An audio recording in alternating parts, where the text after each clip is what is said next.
ഈ സീസൺ IPL-ലെ 40 മത്സരങ്ങൾ പൂർത്തിയായിരിക്കുമ്പോൾ ഏറ്റവും പുതിയ പോയിന്റ് ടേബിളാണ് ഈ വീഡിയോയിലൂടെ നമ്മൾ കാണാൻ പോകുന്നത്.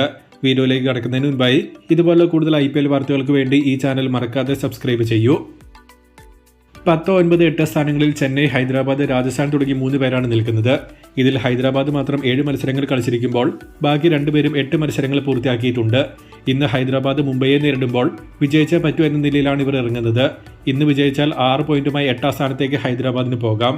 അതല്ല പരാജയപ്പെടുകയാണെങ്കിൽ ചെന്നൈ, രാജസ്ഥാൻ എന്നിവരുടെ അതേ അവസ്ഥയിലേക്ക് ഇവരും എത്തും. പിന്നെ ശേഷിക്കുന്ന 6 മത്സരത്തിൽ 6 വിജയം എന്നതാണ് പ്ലേ ഓഫ് ബർത്തിന് വേണ്ടി ഇവർക്ക് വേണ്ടിവരുന്നത്. ഇതുവരെയുള്ള പെർഫോമൻസ് വെച്ച് അത് നടക്കാനുള്ള സാധ്യതയും കുറവാണ്. 7ാം സ്ഥാനത്ത് 6 പോയിന്റുമായി കൊൽക്കത്തയാണുള്ളത്. 8 മത്സരങ്ങൾ കൊൽക്കത്ത പൂർത്തിയാക്കിയിരിക്കുമ്പോൾ റൺ റേറ്റ് ഇവർക്ക് അത്ര വലിയ പ്രശ്നമല്ല. ശേഷിക്കുന്ന 6 മത്സരങ്ങളിൽ 5 വിജയം എന്നതാണ് KKRന് ഇനി വേണ്ടത്.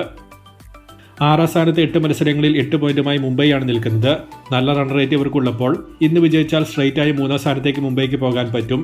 കറക്റ്റ് ടൈമിൽ മുംബൈക്ക് മൊമെന്റം കിട്ടി വിജയിക്കാൻ തുടങ്ങി എന്നതാണ് ഇവർക്ക് ഗുണമായി മാറിയിരിക്കുന്നത്.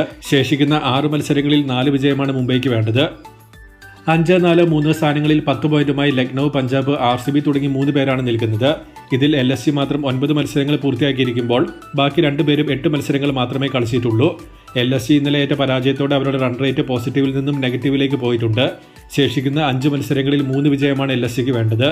RCBക്കും പഞ്ചാബിനും ശേഷിക്കുന്ന 6 മത്സരങ്ങളിൽ 3 വിജയങ്ങൾ മാത്രം മതി 16 പോയിന്റ് എന്ന ഇക്വേഷനിലേക്ക് എത്താൻ. എന്നാൽ ഹോം ഗ്രൗണ്ടിൽ ഇത്തവണ 1 മത്സരം പോലും ജയിച്ചിട്ടില്ലാത്ത RCB ശേഷിക്കുന്ന 6ൽ 4 മത്സരങ്ങളും ചിന്നസ്വാമിയിലാണ് കളിക്കാൻ പോകുന്നത് എന്നത് കാര്യങ്ങൾ കുറച്ച് ട്രിക്കിയാക്കി മാറ്റുന്നുണ്ട്. 2, 1 സ്ഥാനങ്ങളിൽ 12 പോയിന്റുമായി ഡൽഹി, ഗുജറാത്ത് എന്നിവരാണ് നിൽക്കുന്നത്. 2 പേരും 8 മത്സരങ്ങൾ മാത്രമേ കളിച്ചിട്ടുള്ളൂ. ടൂർണമെന്റിലെ ബെസ്റ്റ് റൺ റേറ്റും ഇവർക്കുണ്ട്. ഇനി 6 മത്സരങ്ങൾ ശേഷിക്കുമ്പോൾ അതിൽ വെറും 2 വിജയങ്ങൾ മാത്രം ഇവരെ പ്ലേ ഓഫിലെത്തിക്കും. നിലവിൽ ഈ 2 പേരും 80% പ്ലേ ഓഫ് ഉറപ്പിച്ചു എന്ന് തന്നെ പറയാൻ പറ്റും. കാരണം അത്രയും ഡോമിനേറ്റിംഗ് ആയിട്ടാണ് ഇവർ ഇതുവരെ കളിച്ചിട്ടുള്ളത്. ക്വാളിഫയർ 1 ഉറപ്പിക്കാനുള്ള ശ്രമമായിരിക്കും ഇനി ഇവർ നടത്തുന്നത്.